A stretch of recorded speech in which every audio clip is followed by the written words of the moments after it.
America के नवनिर्वाचित राष्ट्रपति डोनाल्ड ट्रंप ने हमास को इजराइल से भी ज्यादा भयानक चेतावनी दे डाली है। ट्रंप ने कहा कि हमास द्वारा बंधक बनाए गए लोगों को अगर उनके शपथ ग्रहण तक रिहा नहीं किया गया तो पश्चिमी एशिया पर कहर टूटेगा। ट्रंप ने हालांकि यह स्पष्ट नहीं किया कि यदि बंधक बनाए गए लोगों को रिहा नहीं किया गया तो वह क्या कार्रवाई करेंगे। आपको बता दें कि हमास ने 7 अक्टूबर 2023 को इजराइल पर हमला करके बड़ी संख्या में लोगों को बंधक बना लिया था, जबकि इस दौरान 1200 से ज्यादा इजरायली मारे गए थे। अधिकारियों का कहना है कि अब भी लगभग 100 से ज्यादा लोग हमास के कब्जे में हैं, जिनमें कुछ अमेरिकी नागरिक भी हैं। अधिकारियों का यह भी मानना है कि बंधक बनाए गए लोगों में से कई लोगों की अब मौत हो चुकी है। ट्रंप ने फ्लोरिडा में मारे गए लोगों के लिए कहा कि अगर बंधक वापस नहीं आए तो सब कुछ बिगड़ जाएगा। उन्होंने कहा कि अगर वो मेरे पदभार ग्रहण करने तक वापस नहीं आए तो पश्चिम एशिया में सब कुछ बिगड़ जाएगा। वह अमेरिका बंधकों की रिहाई पर हमास के साथ वार्ता की स्थिति पर पूछे गए सवाल के जवाब दे रहे थे। ट्रंप ने हमास को 20 जनवरी तक सभी बंधकों को रिहा करने की चेतावनी दी है। उन्होंने कहा कि यह हमास के लिए अच्छा नहीं होगा। सच कहूं तो यह किसी के लिए भी अच्छा नहीं होगा। सब कुछ बर्बाद हो जाएगा। मुझे और कुछ कहने की जरूरत नहीं है, लेकिन ऐसा ही है।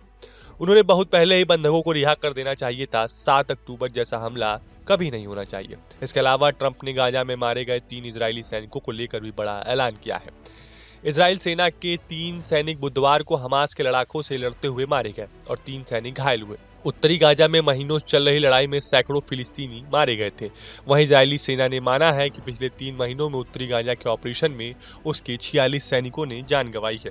यह हमला हमास ने उस वक्त किया जब अमेरिका के नवनिर्वाचित राष्ट्रपति डोनाल्ड ट्रंप ने मंगलवार को हमास को चेतावनी देते हुए कहा था कि अगर उनके पद ग्रहण करने से पहले सभी बंधक रिहा नहीं हुए तो मध्य पूर्व में सब खराब हो जाएगा। इजराइल रिपोर्ट की माने तो खासतौर पर जबालिया, बेत हुनून और बेत लाहिया इलाके में 3 महीने पहले शुरू हुआ ऑपरेशन में इजराइल महंगी कीमत चुकानी पड़ रही है। मारे गए तीनों सैनिकों के नाम और उम्र स्टाफ सार्जेंट मार्टिन याहू याकूब पैरल और बेत अल के स्टाफ सार्जेंट करनाव कासा और बेत सेमेस में से और स्टाफ सार्जेंट नेवो फिशर, ये सभी 401वीं आर्म्ड ब्रिगेड की 46वीं बटालियन का हिस्सा थे। शुरुआती जांच में पता चला है कि सैनिकों पर एक बड़े विस्फोटक उपकरण से हमला किया गया था, जिसे बेत हनून में इजरायली ऑपरेशन के दौरान एक टैंक पर लगा दिया गया था। इन ताजा मौत के बाद ग्राउंड ऑपरेशन में मरने वाले इजरायली सैनिकों की संख्या 401 पहुंच गई है। इजरायली सैनिक न सिर्फ गाजा में हमास की गुरीला युद्ध का खामियाजा भुगत रहे हैं, बल्कि वे कानूनी तौर पर भी पीड़ित हैं। इजरायली ब्रॉडकास्टिंग अथॉरिटी ने सोमवार को बताया कि प्रो फिलिस्तीन संगठनों ने गाजा में अपराध करने के लिए इजरायली रिजर्व सैनिकों के खिलाफ दुनिया भर की स्थानीय अदालतों में 50 शिकायतें दर्ज की हैं। रिपोर्ट में कहा गया है कि रिजर्व सैनिकों के खिलाफ लगभग 50 शिकायतें दर्ज की गई हैं, जिनमें से 10 पर संबंधित देशों में जांच की गई है। हालांकि अभी तक कोई गिरफ्तारी दर्ज नहीं की गई है। फिलहाल आपको हमारा वीडियो कैसा लगा हमें कमेंट बॉक्स में जरूर बताएं। देश और दुनिया की तमाम व यूपी उत्तराखंड की हर छोटी बड़ी खबर के लिए न्यूज स्ट्रीट चैनल को सब्सक्राइब करना ना भूलें।